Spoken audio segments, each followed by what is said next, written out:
Les sapeurs-pompiers se préparent à faire face au tremblement de terre. Ils étaient en formation sauvetage déblaiement dans le cadre de l'exercice Richter 2017. Une préparation dans les conditions réelles que Linda Kayarsi et Karen Diamin ont suivi pour vous. Le mouvement des collèges ne faiblit pas. Plusieurs établissements sont toujours bloqués. Aujourd'hui, c'est le collège Alexandre Macal à Saint-François qui a déclenché son mouvement. Hier, les propos du recteur de l'académie n'ont pas rassuré les organisations syndicales. Et parallèlement, les journées portes ouvertes dans les établissements scolaires ont débuté. Des collégiens ont découvert les filières rurales du lycée agricole de Bémaou aujourd'hui. Un secteur qui se développe et séduit de plus en plus nos jeunes. Les explications dans un instant. Et on termine ce journal par une exposition enrichissante, celle de la Grande Poudrière au Fort d'Elgrès à Basse-Terre. Elle nous retrace l'histoire de l'éruption de 1976. L'exposition se situe au QG de crise des scientifiques chargés de sa surveillance.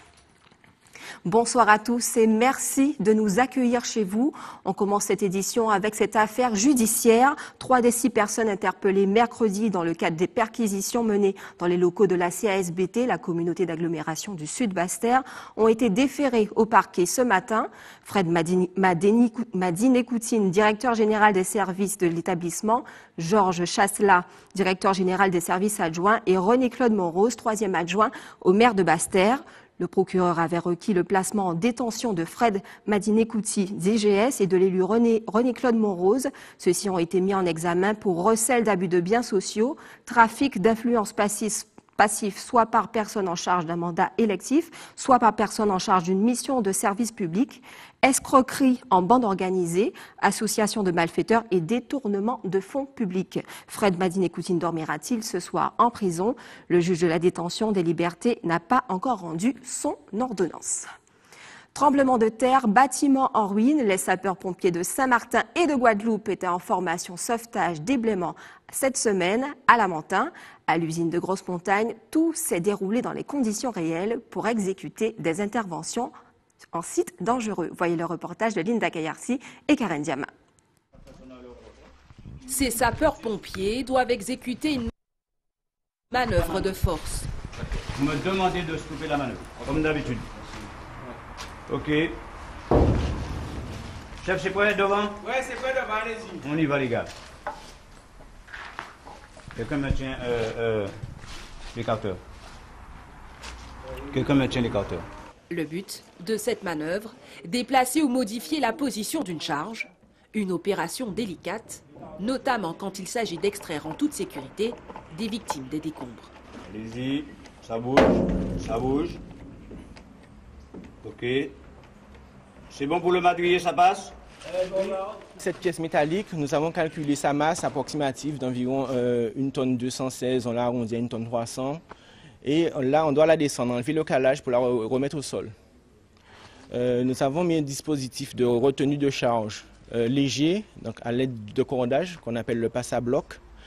Ça évite de prendre du matériel plus lourd, comme le tire-câble. Calcul de force, de traction, des gestes assurés, un travail d'équipe millimétré, un condensé de pratique qu'il faut maîtriser. Ces sapeurs-pompiers bouclent une semaine de formation de sauvetage déblaiement. Cette formation sauvetage déblaiement qui, pour nos îles, très utile. On est donc au risque de tremblements de terre, éboulements, tout des explosions. Des entraînements en conditions réelles pour exécuter sans fausse note l'exercice UE Richter Caraïbes 2017 en mars prochain. Objectif, tester l'ensemble des chaînes opérationnelles et de commandement de plusieurs pays des Antilles sur une catastrophe de grande ampleur. La problématique séisme est présente, la problématique cyclonique, les problématiques climatiques sont présentes. Donc évidemment, cette spécialité-là a tout lieu d'être dans notre département. Et c'est la raison pour laquelle on se prépare régulièrement pour faire face aux problématiques liées à ces risques-là. Et pourquoi pas apporter secours comme on l'a fait en 2008 et 2010 en Haïti. Pour cette semaine de formation de sauvetage déblaiement, plus de 17 sapeurs-pompiers ont été mobilisés. Dans la famille des jeux dangereux, voici venus les cristal balles. Ces petites pierres Multicolores, aux allures de bonbons, gonflent au contact de l'eau et sont généralement utilisés en décoration. En Guyane, l'Agence régionale de santé a été informée de leur présence dans certains établissements scolaires. Elle a tenu à mettre en garde pour éviter tout dégât sévère. Ayoudélie Germain. Dans l'eau, il faut 5 à 6 heures à ces petites billes de polymère pour qu'elles atteignent jusqu'à 200 fois leur poids d'origine. Madame Douglas s'en sert fréquemment pour décorer ses compositions florales. C'est de la décoration, on peut les teindre en plusieurs couleurs. Voilà, ça remplace l'eau en fait. Hein. Comme ça, il n'y a pas de. C'est bien aussi pour les moustiques, comme ça, il n'y a pas de moustiques qui peuvent se former dans les billes en gelée. En décembre dernier, la police municipale de Matoury a signalé la circulation de ces billes de décoration dans une cour d'école. Informée, l'Agence régionale de la santé a lancé l'alerte pour prévenir des risques d'étouffement en cas d'ingestion. Il y avait une circulation, une vente a priori de ces petites billes un peu dispersées, soit dans des bouteilles d'eau, soit dans les mains des enfants et même dans la bouche au moins d'une enfant. Et si elles sont avalées, elles peuvent créer des... Comment dire, ça peut bloquer l'estomac ou l'intestin des enfants. Donc le risque, il est là d'étouffement, de blocage de fonctionnement organique, plus que la toxicité. Le centre antipoison de Paris a été interrogé à ce sujet. Pour l'heure, il n'a pas encore fourni de données sur la toxicité des Crystal Balls. L'alerte lancée par l'Agence de la santé s'adresse autant aux parents qu'au personnel encadrant. Il y a eu des réunions au niveau de l'école avec des personnes du rectorat. Je ne sais pas quelle diffusion ensuite il s'est fait. Donc nous on s'est dit, bon, dans le doute, on préfère et informer la population générale et aussi demander au rectorat de faire une information à tous les directeurs pour qu'ils surveillent justement, voir s'il n'y a pas cette diffusion de ces petites billes dans les autres écoles, quoi. Et que les enfants ne viennent pas en avaler. C'est vraiment une précaution, sachant qu'il y a eu au moins une école dans laquelle ça a circulé. Les sachets de Crystal Balls seraient en provenance du Suriname et vendus dans certains commerces de proximité assimilés à des jeux pour enfants. La surveillance des adultes est fortement recommandée. Retour en Guadeloupe où rien ne va au CHU Pointe-à-Pitre-Abîme. Le personnel est en grève et déplore les mauvaises conditions de travail. Certains agents sont parfois amenés à acheter eux-mêmes leur propre matériel pour soigner les patients. ATV Guadeloupe a voulu savoir si vous faites confiance à cet établissement pour vous soigner. Vos réponses recueillies par Karen Diamin et Linda Kayarsi. Quand on est malade, on est obligé d'aller au CHU. On n'a pas le droit d'aller ailleurs. Ça, c'est... L'hôpital, c'est l'hôpital, quoi. On est obligé de se soigner. Et pas de problème pour ça. Mais les docteurs qui reviennent à droite, à gauche, c'est pour soigner les gens. Et ça va bien. De toute façon, on n'a pas le choix. On est obligé de... Dès qu'on est malade, on est obligé d'aller au CHU. On n'a pas le choix.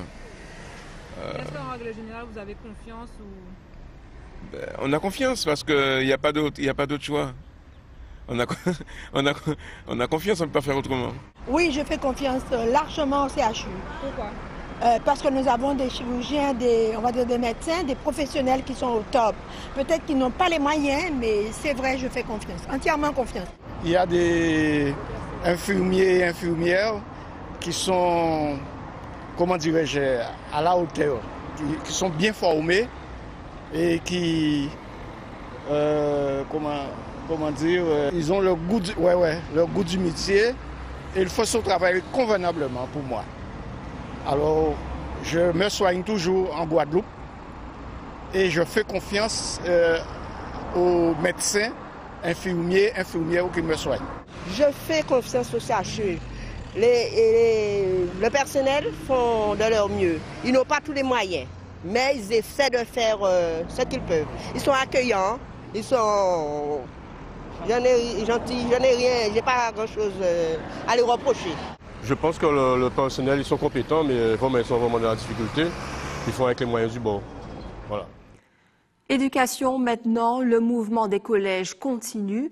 Malgré les propos plus ou moins rassurants du recteur de l'académie hier, le conflit ne faiblit pas. Ce matin, c'est le collège Alexandre Macal à Saint-François qui a déclenché un mouvement de grève. Reportage Patrick Curie, Moïse Dexter et Nathalie Dinan.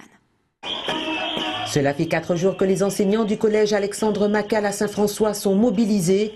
Pourquoi ?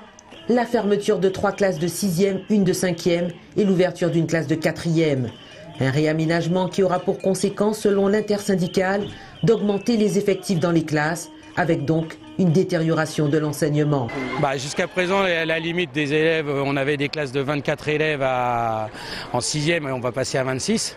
Et pour le niveau 5e, on va être à 28, alors que c'est le maximum autorisé. Et sachant que, par exemple, cette année en 6e, on a plus d'élèves que la prévision pour la rentrée en 5e. Or, ce sont les élèves de 6e qui passent en 5e. Donc peut-être qu'on aura plus que 28 élèves à la rentrée dans les classes. Nous n'avons eu aucune audience pour pouvoir parler de nos revendications. Les enseignants ont demandé à plusieurs reprises une rencontre avec le recteur, en vain, d'où cette mobilisation et un sentiment de colère, en plus de n'être pas entendus par la direction. Et chaque jour même d'ailleurs, il y a un petit jeu qui s'est installé où on nous promet une rencontre le lendemain et le lendemain on nous dit qu'on n'a pas le temps. Donc ça me fait penser que la baisse d'effectifs, elle est peut-être dans les services du rectorat, puisque en 4 jours ils n'ont pas trouvé même une heure pour rencontrer un des établissements de l'académie pour pouvoir discuter de leurs problèmes. C'est près de 800 élèves selon l'intersyndicale qui feront leur rentrée l'année prochaine. Une rentrée qui s'annonce compliquée, à l'instar des autres établissements de l'académie. On poursuit toujours dans l'éducation, cette fois avec une note positive. Des collégiens ont pu découvrir le lycée agricole de Bémao aujourd'hui, lors d'une journée porte ouverte qui leur a permis de s'intéresser aux différentes filières agricoles que propose l'établissement. Voyez le reportage de Linda Kayarsi. Vous êtes sur une exploitation, c'est une entreprise. Okay. Elle fait un certain nombre de productions, on fait de l'élevage bovin, de l'élevage porcin notamment. On fait aussi des productions type canne, banane, igname, maraîchage, etc. Ce matin, explication claire et concise sur le fonctionnement de l'exploitation agricole du lycée Alexandre Buffon. Alors derrière moi, on a l'atelier d'agroéquipement, donc dans lequel on fait des cours aussi. Ça nous arrive de venir avec les élèves ici plutôt que d'être en salle. Mais globalement, on fait les travaux pratiques surtout.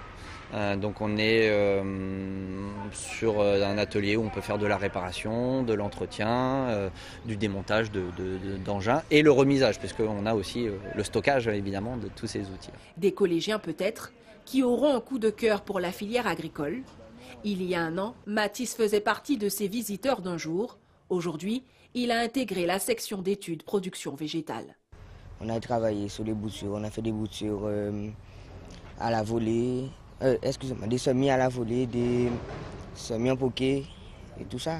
Il nous faut déjà un tamis.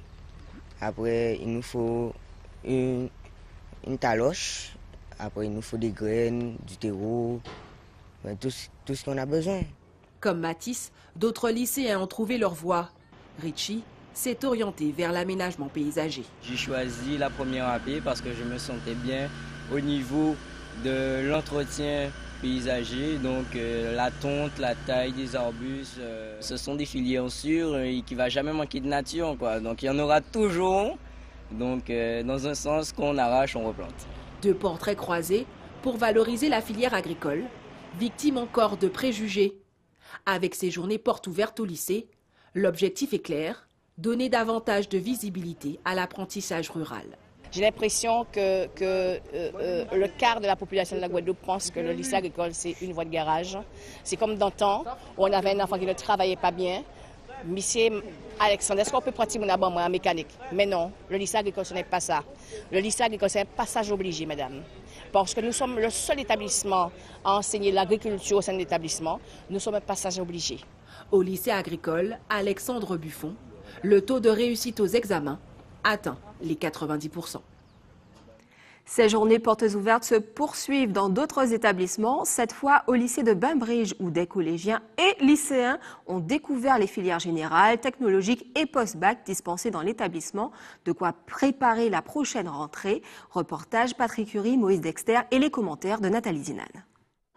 Présenter les différentes filières d'enseignement, c'est en général l'objectif des journées portes ouvertes. À Bainbridge, un des plus gros lycées du département, les places sont chères. Nous proposons les filières de pré-bac, donc STMG, littéraire, scientifique, économique et social. et ainsi que les filières post-bac. Donc nous avons des classes préparatoires aux grandes écoles, des BTS. Et non, Bainbridge a toujours séduit. C'est un établissement qui a une histoire, mais qui a également le devoir d'informer ses propres lycéens, mais également proposer aux élèves des autres établissements ce qu'ils proposent donc de meilleur. Ce rendez-vous proposait également aux futurs bacheliers les aides existantes pour poursuivre des études dans de bonnes conditions. La réputation de réussite de Bainbridge n'est plus à faire, même si les élèves ne manquent pas d'arguments pour séduire. Nous, au BTS Services informatiques aux organisations, en fait, on a une voie d'excellence, on a une voie d'avenir en fait.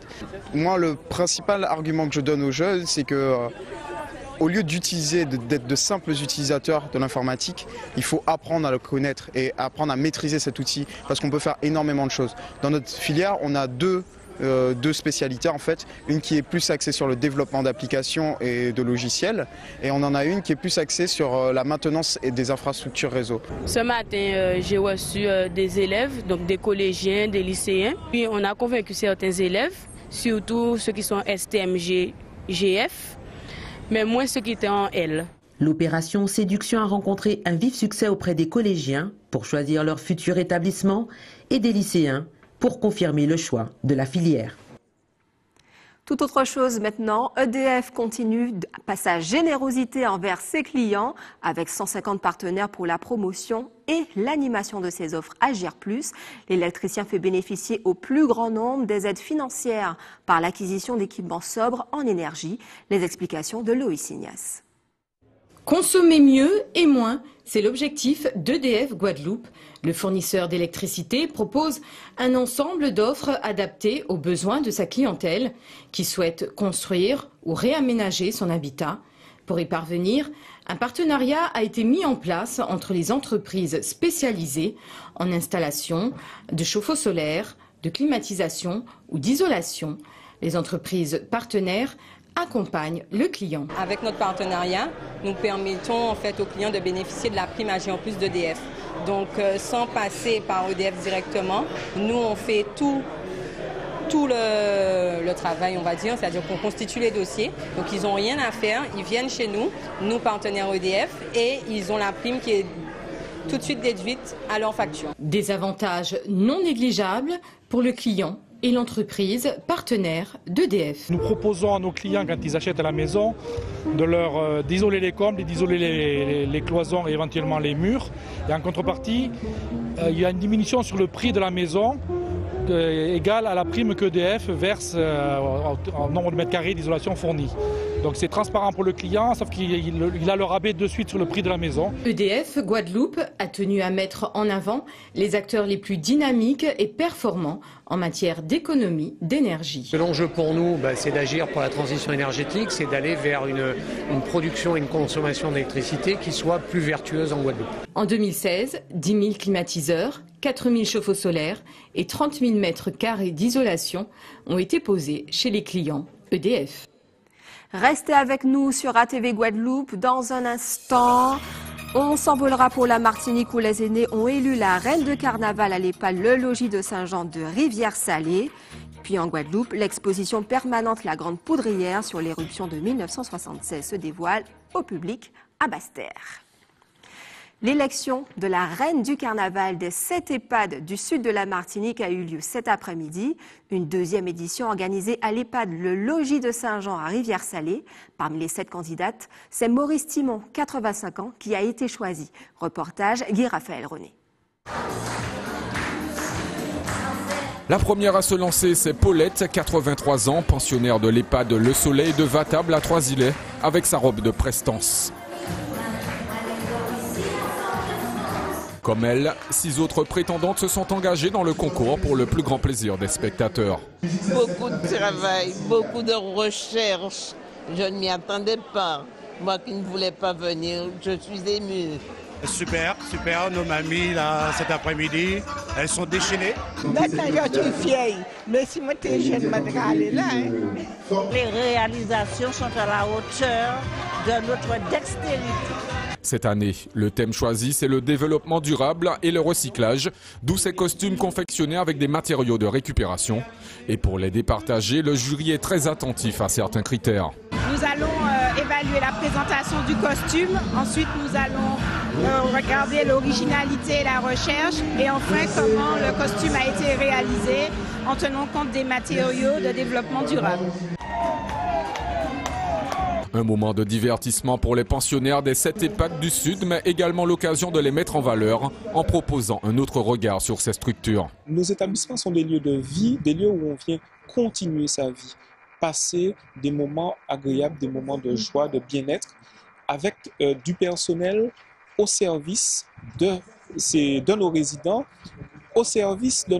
de façon à leur permettre de pouvoir bien vivre leur vieillesse. Et puis, le verdict tombe. Maurice Timon, la doyenne du concours et la reine 2017 des EHPAD du Sud, avec une moyenne de 18 sur 20 pour son costume en papier. Ça a été une très grande expérience pour moi. Je suis très heureuse. Elle succède à Doris Jean-Zéphirin et offre un deuxième titre consécutif au Logis Saint-Jean de Rivière-Salée.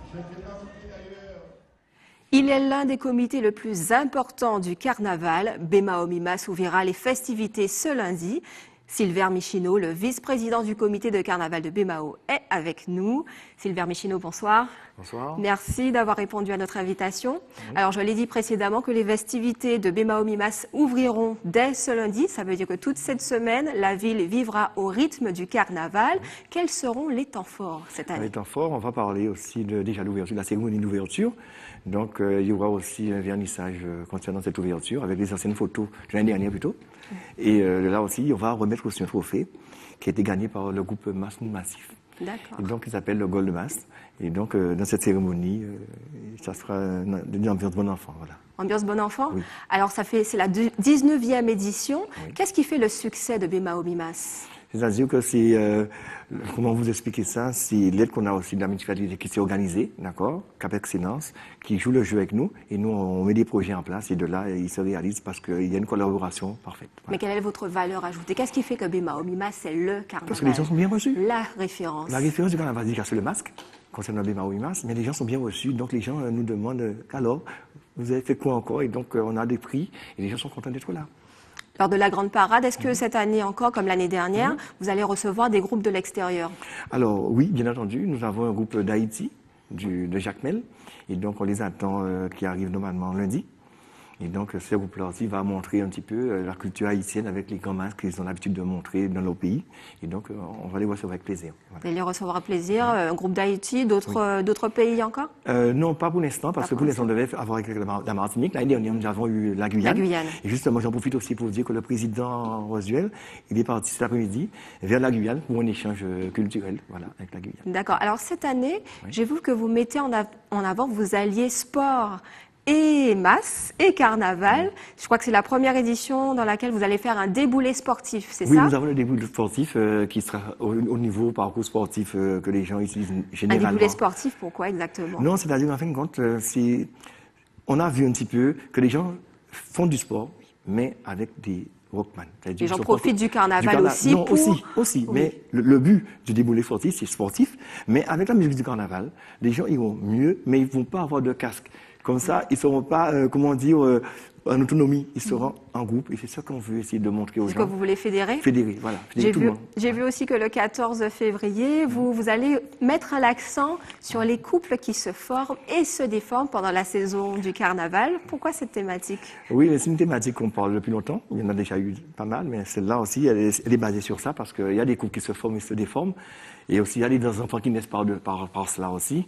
Donc, le carnaval, ça mène tout. Alors, donc, c'est pour cette raison qu'on fête ce jour, le 14 février, avec un débat. Et ce débat-là, justement, il y aura des professionnels qui vont expliquer. Et donc, des spécialistes, des professionnels. Oui, c'est ça. D'accord. Et les enfants, quelle thématique, comment les enfants seront abordés lors de ce carnaval? Je crois que le mardi, il y a... Est-ce que vous pouvez parler de cette session? Pour le mardi, pour les enfants, c'est une école. C'est des enfants de CM2 qui viendront et vont faire un petit parcours sportif à l'intérieur de la ville, comme ça. Et, comment vous dire, avec une tenue de carnaval. Comme ça, c'est vraiment festif et les gens vont s'intégrer naturellement là-dedans, c'est tout. Hein. C'est pour les enfants. Voilà. D'accord. Alors cela fait quand même 1 an qu'on a changé de président, qui a dit vouloir rehausser le niveau, en tout cas, des festivités.